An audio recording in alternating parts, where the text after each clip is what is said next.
Presidential ক্ষমতার আওতায় প্রায় ১,৫০০ ব্যক্তির সাজা কমানো এবং অসহিংস অপরাধে দোষী সাব্যস্ত ৩৯ জনকে ক্ষমা করার ঘোষণা দিয়েছে প্রেসিডেন্ট জো বাইডেন। বাইডেনের প্রশাসনের মেয়াদকাল শেষ হওয়ার মাত্র কয়েক সপ্তাহ বাকি থাকতে বাইডেন প্রেসিডেন্সিয়াল ক্ষমার ব্যাপক ব্যবহার করছেন বলে মত বিশ্লেষকদের। হোয়াইট হাউসের কর্মকর্তারা এই পদক্ষেপকে আধুনিক ইতিহাসে একদিনের সবচেয়ে বড় ক্ষমার নজির হিসেবে দেখছেন।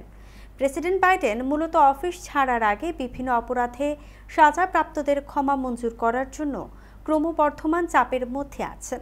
এ মাসের শুরুতে বিতর্কিতভাবে প্রেসিডেন্ট বাইডেন তার ছেলে হান্টারের ক্ষমা ঘোষণা করেন। সে সময় তিনি সামনের দিনগুলোতে আরও অপরাধীদের ক্ষমা মঞ্জুরের ঘোষণা দেন।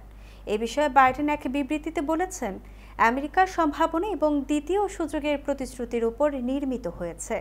তাই প্রেসিডেন্ট হিসেবে অনুতপ্ত অপরাধীদের প্রতি তিনি করুণা প্রদর্শন করেছেন। এতে মানুষগুলো পুনরায় আমেরিকানদের দৈনন্দিন জীবনে অংশগ্রহণ ও তাদের কমিউনিটিতে অবদান রাখার সুযোগ ফিরে পাবে বলেও আশা প্রকাশ করেন তিনি। অসহিংস অপরাধী, বিশেষ করে যারা মাদক অপরাধে দোষী সাব্যস্ত হয়েছেন, তাদের শাস্তির বৈষম্য দূর করতে পদক্ষেপ নেওয়ার বিশেষ সুযোগ তার রয়েছে বলেও বিবৃতিতে উল্লেখ করেন বাইডেন।